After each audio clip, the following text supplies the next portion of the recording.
avec notre invité, professeur de communication politique à Sciences Po Paris. Philippe Moreau-Chevrolet, bonjour à vous. Bonjour. Est-ce que vous avez participé au blocage hier ? Non, j'ai pas participé au blocage qui était principalement fait par des étudiants. Et par ailleurs, on peut penser qu'il y a une dimension politique dans le cadre des élections européennes et que probablement LFI, qui d'ailleurs était présent, était dans les négociations, a utilisé un petit peu ce mouvement ou cette manifestation pour la campagne, justement. Alors ça, c'est vrai que les députés de la France Insoumise, un certain nombre d'entre eux se sont pressés, y compris des candidats sur la liste aux européennes, se sont pressés rue Saint-Guillaume pour soutenir les étudiants et parfois même s'interposer entre les forces de l'ordre et les étudiants. Revenons sur ce qui s'est passé. Les étudiants avaient un certain nombre de revendications, dont, je cite, la tenue, je cite encore, d'un town hall avec la direction de l'école. C'est quoi un town hall, Philippe Moreau-Chevrolet ? Pour simplifier, c'est un grand débat. C'est que la direction accepte de débattre avec l'ensemble des étudiants de Sciences Po et de répondre aux questions du public, des étudiants. Mais ça va être un débat à ciel ouvert. Donc l'idée, je pense, du côté de Sciences Po, c'est d'arrêter d'avoir un dialogue avec une frange de manifestants qui est extrêmement radicalisée, très dure, et avec qui le dialogue est quasiment impossible, et de prendre une communauté plus large, donc d'avoir plus de gens qui participent pour essayer de calmer le jeu et puis surtout d'avoir un vrai dialogue, pas juste un affrontement. Alors c'est la technique du grand débat qui avait été lancée par Emmanuel Macron au sortir des Gilets jaunes. D'ailleurs, ça doit parler aux preuves de communication politique que vous êtes. Autre revendication, mais qui celle-ci n'a pas été à ce stade satisfaite par l'école, la revendication des étudiants grévistes, c'était notamment, je cite, investiguer les partenariats de l'école avec les universités et organisations qui soutiennent l'État d'Israël. Manifestement, c'était pas une bonne chose pour ces étudiants-là. Qu'est-ce que ça vous évoque ? Alors c'est très dangereux parce que là, pour le coup, on entre dans une espèce de chasse aux sorcières. Donc on va essayer de rentrer, de qualifier en fait des partenaires de Sciences Po. Et il y en a de toute nature dans tous les pays, de tous les régimes politiques. Et on va commencer à établir une hiérarchie entre eux en chassant tous ceux qui pourraient avoir des liens avec Israël.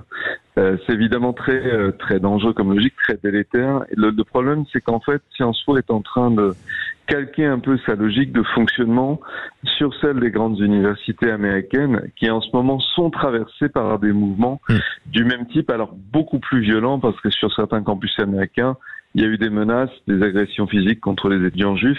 Là, on n'en est pas là. Mais alors ça, c'est important de le préciser. Vous confirmez, vous qui êtes prof à Sciences Po, que ce genre d'acte ou de menace ou d'intimidation physique, d'agression, ça n'a pas eu lieu à Sciences Po.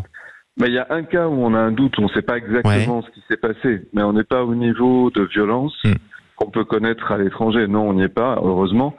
Et il y a quand même il y a quand même un cadre qui est extrêmement fort qui est posé.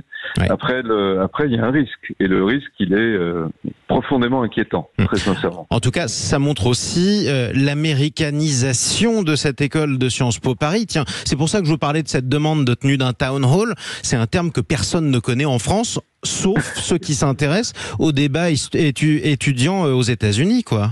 Alors le terme est loin d'être neutre, vous avez raison, parce que c'est un terme qui vient des États-Unis. Un town hall meeting, quand je dis un grand débat, c'est parce qu'on connaît cette forme-là en France. En fait, c'est le gouverneur de Californie qui va s'asseoir et parler à ses administrés. C'est les élus au Congrès, au Parlement américain qui vont s'asseoir et discuter avec leurs administrés. Un town hall meeting, c'est ça. Town hall, c'est l'hôtel de ville. Donc c'est l'endroit où on débat. Souvent, il y a des caméras. Souvent, c'est retransmis. Oui, c'est un terme américain. C'est pas du tout neutre. En fait, toute cette campagne est autant domestique française qu'internationale. Et on voit bien qu'il y a une mobilisation des campus qui est évidemment pas autonome. Enfin, il y a des politiques. Et une forme de mondialisation aussi de la mobilisation en faveur du sort des populations civiles de Gaza. Ça se constate. Alors, il y a ça c'est vrai. Si c'était ça, ce serait pourquoi pas. Ce serait le jeu de la démocratie. Sauf que visiblement, il y a autre chose. Il y a un agenda politique derrière. La forme est invariablement violente. C'est toujours très spectaculaire, et visiblement on est là pour faire de la communication. Donc si c'était qu'un soutien ou une organisation de soutien, il n'y a aucun problème à Sciences Po. Si vous baladez dans les halls de Sciences Po, vous verrez d'ailleurs des tables avec des demandes de soutien au peuple palestinien. Tout ça s'organise de manière très pacifique. Là, on est dans autre chose. C'était quand même, alors c'était un blocage, mais malgré tout, on ne peut pas dire qu'il y a eu vraiment des violences hier. Ou alors voilà. C'est en ça que c'est différent de l'étranger. On a une situation en France qui est plus... pour l'instant, qui est plus pacifié. Voilà. Dernière question, parce que c'est important que je vous la pose. Hier, la philosophe Elisabeth Badinter, sur France 5, a accusé ses étudiants mobilisés d'antisémitisme. Est-ce que pour vous, le fait que certains étudiants de Sciences Po aient chanté ce slogan hier dans la rue Saint-Guillaume, la Palestine sera libre de la rivière, c'est-à-dire du Jourdain, jusqu'à la mer, c'est-à-dire à la Méditerranée, est-ce que pour vous c'est un slogan antisémite ou pas? Dernière question. Oui, c'est un slogan antisémite. Il y a aussi les mains rouges, qui est un symbole absolument terrible, les mains couvertes de sang. Oui, parce que ce sont des appels à la destruction d'Israël, ça veut dire à la destruction d'un pays, mais aussi d'un peuple. Ce sont évidemment des slogans antisémites. La question, c'est de savoir jusqu'à quel point les étudiants qui chantent ça ont conscience de ce que ça veut dire.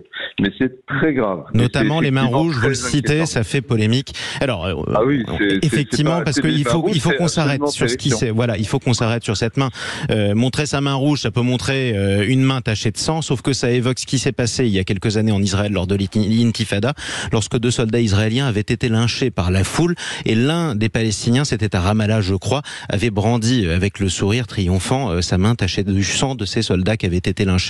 D'où la polémique naissante. Merci beaucoup Philippe Moreau-Chevrolet d'être intervenu ce matin sur Sud Radio, professeur de communication politique à Sciences Po Paris.